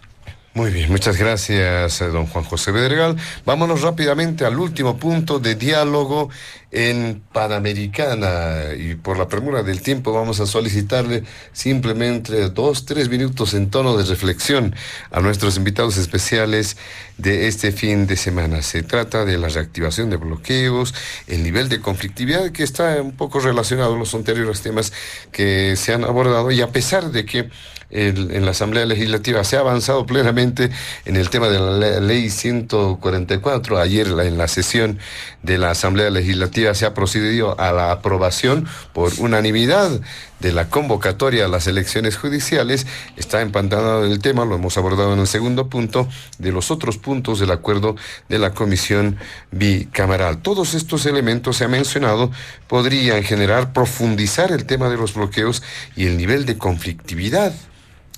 Sucederá esto, al parecer se quieren incorporar también otras demandas, otros planteamientos. ¿Qué dice brevemente en tono de reflexión don Franklin Pareja? Gracias, José Luis. Bueno, yo voy a partir por la última parte de mi intervención, porque como hay muy poco tiempo, yo quiero manifestarle a la población, que sepa la población de todas las capitales de departamento, municipios, cantones, en fin, que los verdaderos bloqueadores en este país en este momento son los magistrados del Tribunal Constitucional Plurinacional. porque están ejerciendo al margen de la Constitución y cometiendo una aberración jurídica que ha hecho que el país esté prácticamente secuestrado por un gobierno, porque al igual que el sicariato, los sicarios no tienen absolutamente ninguna animadversión con su víctima, a veces ni la conocen. Ellos son los autores materiales, pero el que tiene los móviles es el autor intelectual. Por lo tanto, los autores intelectuales no son precisamente estos señores que han perdido la vergüenza y la dignidad y que algún día obviamente, se van a lamentar de lo que están haciendo. En términos morales quiero referirme, ¿no? Al mismo tiempo, los actuales magistrados, para empezar, no han sido parte de un proceso de preselección para sus candidaturas por 2/3. Este ha sido otro elemento tramposo que han introducido, porque durante todo el circuito que tienen que realizar ahora para la elección, la selección, en fin, todo tiene que ser aprobado por 2/3. Corrígeme si estoy equivocado, Miguel, porque tú eres diputado, y Juan José, que conoce también muy bien. Es correcto. Entonces, 2/3 que tiene el arcismo en la comisión mixta. claro. Pero igual, si no viabilizan ahí, en todos los otros pasos se puede inviabilizar, porque al arcismo no le interesa que haya elecciones. Entonces, ¿por qué se está exigiendo que se vayan los magistrados? Es un toma y daca, porque saben que les van a tomar el pelo. Van a todo, como dice Miguel, ingenuos a aprobar los créditos y después en 2 meses, ¡pam!, se acaban elecciones judiciales. Tienen todos los recursos. Por eso es necesario que se vayan. Finalmente, anuncios de reactivación de bloqueos. Guste o no, Evo Morales ha demostrado que tiene capacidad letal. Probablemente las fuerzas políticas actuales, no sé si en La Paz tienen capacidad de bloquear la calle 21 de Calacoto o la San Francisco, no sé si en Santa Cruz estas fuerzas pueden bloquear la Monseñor, o quizás en Cochabamba el Prado. No las veo con esa representación, esa musculatura y esa organización. Morales, con todo su desprestigio, erosión, debilitamiento, está logrando él poner en jaque al gobierno, y si ha habido esta ley, no es tanto por el ímpetu de los opositores, y yo sé, Miguel, yo te sigo, sé que tú eres uno de los opositores reales, pero no es mérito de los opositores el que se haya aprobado esta ley, ha sido esos bloqueos. Y lógicamente estos se pueden reactivar, porque hay un angurriento de poder que va a poner el país de cabeza si es necesario. ¿Y qué tiene que hacer el gobierno? Viabilizar el cumplimiento de la Constitución. Nada más, se tienen que ir estos prorrogados, porque de otra forma el problema se va a reactivar muy en breve. Muchas gracias, don Franklin Pareja. Diputado Miguel Roca, 2 minutos, por favor. A ver, aquí Arce, mediante el Tribunal Constitucional, está bloqueando al país. En eso coincido con Franklin. Y Evo está amenazando con bloquear las carreteras. ¿Cuál es el chantaje de Arce? Ay, los créditos. Y me voy a referir a lo que dice aquí el secretario técnico de la Comisión de Planificación, Juan José Bedregal, que es el responsable de hacer informes sobre los créditos. Y me voy a referir a los créditos que tú te referiste. Primero, los 52 millones para preinversión. Yo como ingeniero siempre digo, hay que invertir en preinversión. Pero ¿quién es la entidad ejecutora? El Ministerio de Obras Públicas. O sea, le van a dar 52 millones a Montaño, al ministro Edgar Montaño. Que yo cuando veo a Edgar Montaño lo veo organizando grupos de choque, haciendo desfilar a sus funcionarios de la manera más ridícula, indigna, como soldaditos, como yendo a la guerra. O sea, para eso quieren 52 millones. Uno, te has referido al teleférico y has escuchado a mis vecinos de Pampajasi. Yo vengo de Chicani, frente a Chinchalla. Mis vecinos de Pampajasi, me conviene a mí hasta personalmente, se valoriza mi propiedad. Pero 62 millones de dólares en un teleférico para 1 kilómetro. Escuchen bien, 62 millones de dólares para 1 kilómetro con una carretera. 1 kilómetro vale 1 millón. El sobreprecio de esto es espantoso, es descomunal. Y, aunque no lo hubiera, no nos podemos dar el lujo de hacer 1 kilómetro de transporte por 62 millones. Esa es la tercera parte del presupuesto de la alcaldía municipal. Con eso, en mi circunscripción, en el distrito, ¿no? Toda la zona, toda la ladera este, con ese presupuesto, mira, yo como ingeniero te garantizo lo lleno de avenidas, puentes, viaductos, calles, etcétera, que van a servir mucho más y no se lo van a embolsillar un puñado de masistas. Lo otro, Colomi, hablaste a la gente de Cochabamba. ¿Por qué no les dices que están duplicando el crédito? Porque este crédito se aprobó en 2016. ¿Por qué no les dices eso? Porque no has hecho tu trabajo o porque le estás ocultando. Porque tampoco se los dijiste a los diputados en la comisión en que tienes que informar tú. No se los dijiste. Aquí ya había un crédito de 88 millones, pero como el gobierno, para que funcione su fábrica de cemento, dice no, tiene que cambiarse de pavimento flexible a pavimento rígido, es decir, a cemento para que no entre en quiebra más de la que está la fábrica de cemento y por eso quieren duplicar. No, señor. No, la otra. Se me acabó el tiempo, podía seguir con cada uno de los proyectos, pero tú no haces tu trabajo teniendo personal para hacerlo. Solamente te limitas a sacar fotocopia de lo que te mandan del ministerio. Como vienes con tus cuadritos también y no le pones un criterio personal, un trabajo técnico a esto. Bien, don Juan José Bedregal, para finalizar el último punto, por favor.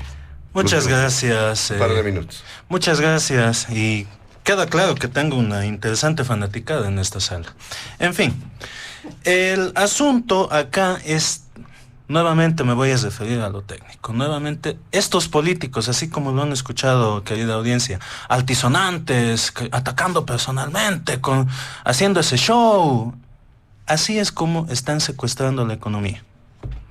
Así es como se están dando de la mano con aquellos a los que atacaban, aquellos a los que se enorgullecen de haber tumbado el 2019, con esos expresidentes se han dado la mano para secuestrar la economía. No importa incendiar la economía con tal de llegar y pedirle el voto a la población en 2025. Y si vamos a hablar del teleférico Línea Café, que escuchen también los barrios de la ladera este, lo que dice su propio representante. Algo que destaco quizás desde el que se impone el modelo de la representación uninominal en Bolivia, es que los diputados uninominales vienen a ser gestores de proyectos para sus regiones. Sin embargo, aquí justamente me han enviado por redes sociales qué es lo que dice su representante. Comienza en las 6, en las villas, en San Antonio, y termina definitivamente en Pampajachi. Señores, bajo ningún motivo yo aprobaría este ni ningún otro crédito, siendo de mi circunscripción previa. Señores, bajo ningún motivo yo aprobaría este ni ningún otro crédito, siendo de mi circunscripción previa. ¿Qué es lo que dijo ahí? Señores, bajo ningún Lo que motivo acabo de decir, yo aprobaría este ni desde ningún otro ese crédito, siendo de mi circunscripción previa. No quiere aprobar un proyecto para su circunscripción. Acabo de explicar por qué. La ciudad de La Paz considero que merece mejores representantes que aquellos que por motivos políticos le secuestran un proyecto de desarrollo a su propia circunscripción. Le estrangulan la economía a su propia circunscripción. Eso está pasando a nivel nacional, un secuestro político a la economía. Muy bien, de esta manera, amigos de todo el país, con esos matices, llegamos a la finalización de Diálogo en Panamericana. Agradecemos la presencia de nuestros invitados especiales de este fin de semana, al politólogo Franklin Pareja, también al diputado de Comunidad Ciudadana Miguel Roca y también al analista Juan José Bedregal. A nombre de la dirección de Panamericana, la planta ejecutiva y quien les habla, José Luis Flores, el compromiso de que el programa retorna el siguiente fin de semana. Permiso. Diálogo en Panamericana.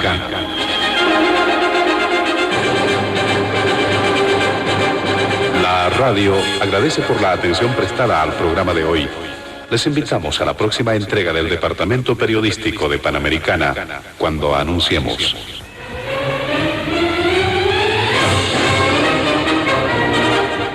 Diálogo en Panamericana.